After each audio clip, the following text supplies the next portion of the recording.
बिस्मिल्लाहिर्रहमानिर्रहीम।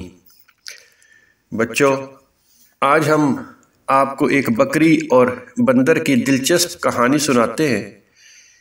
इस कहानी में बकरी और बंदर दोनों जंगल की सैर करने के लिए निकले और फिर उनके साथ क्या गुजरी, आइए सुनते हैं यही दिलचस्प कहानी, बकरी और बंदर की जंगल की सैर।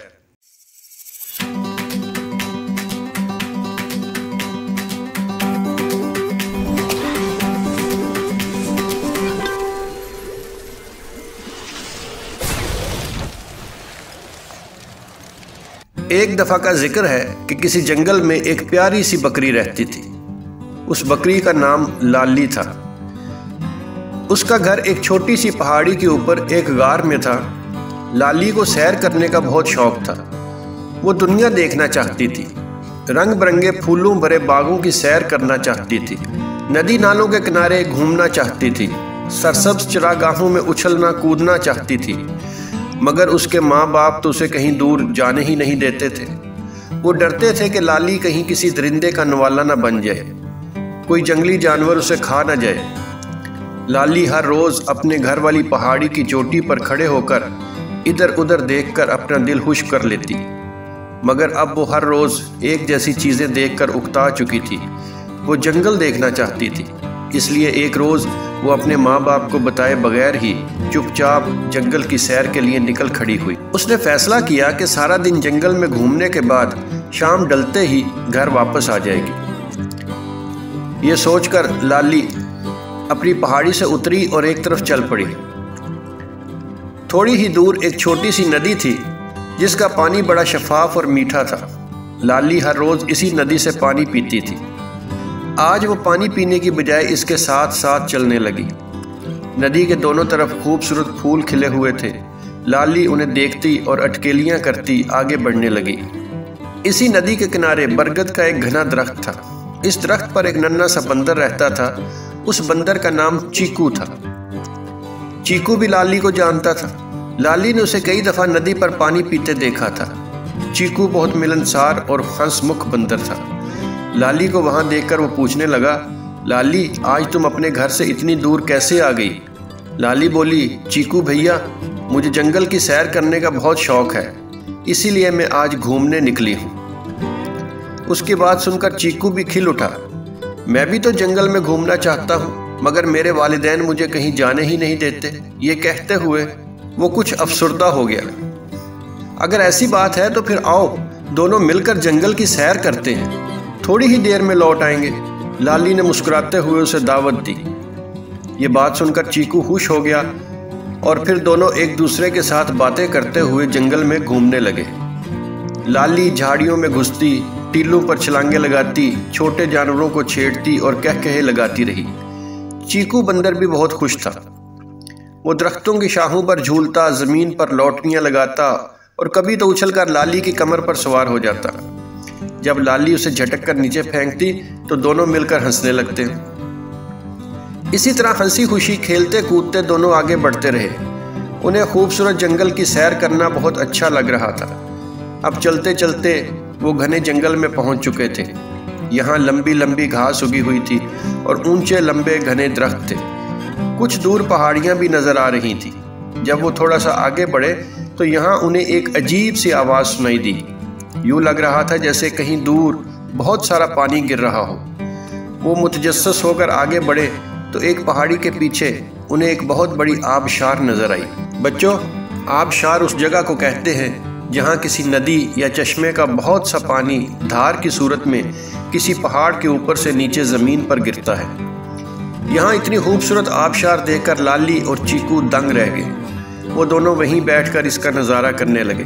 थोड़ी देर वहां बैठने के बाद उन्होंने ये खोज लगाने का फैसला किया कि आखिर इतना सारा पानी आ कहां से रहा है। यह सोचकर वो अपनी जगह से उठे और पहाड़ी के ऊपर चढ़ने लगे जहां से पानी नीचे गिर रहा था। पहाड़ी बहुत ऊंची थी और उन्हें उसकी चोटी तक पहुंचने में काफ़ी वक्त लग गया।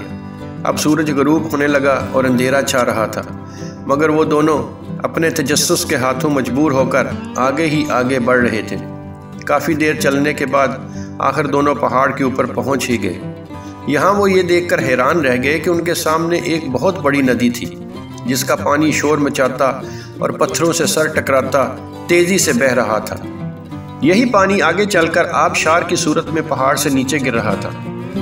दोनों इतनी बड़ी और खूबसूरत नदी को देखकर हैरान रह गए। लाली चीकू से कहने लगी, आओ चीकू, अब देखते हैं कि ये नदी कहाँ से आ रही है।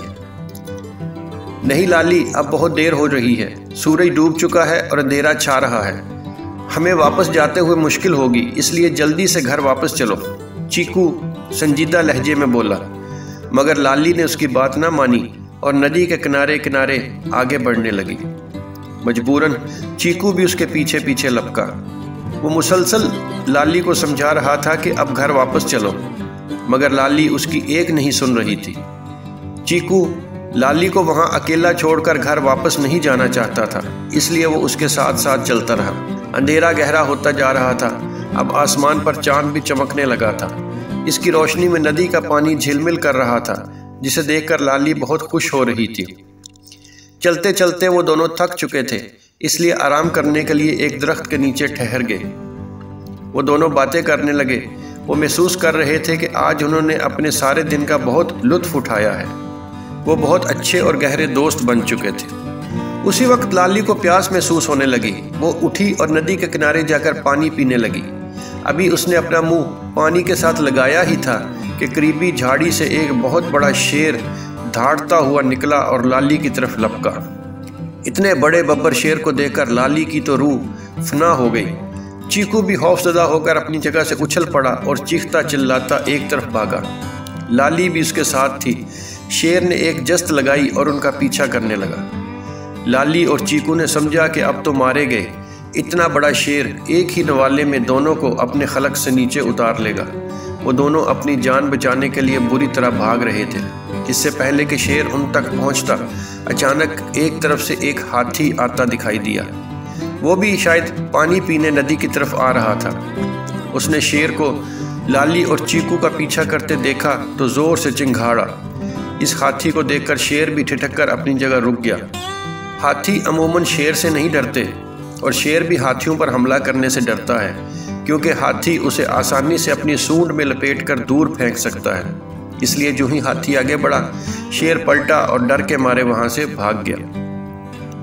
शेर से जान छूटी तो लाली और चीकू एक जगह रुककर दम लेने लगे।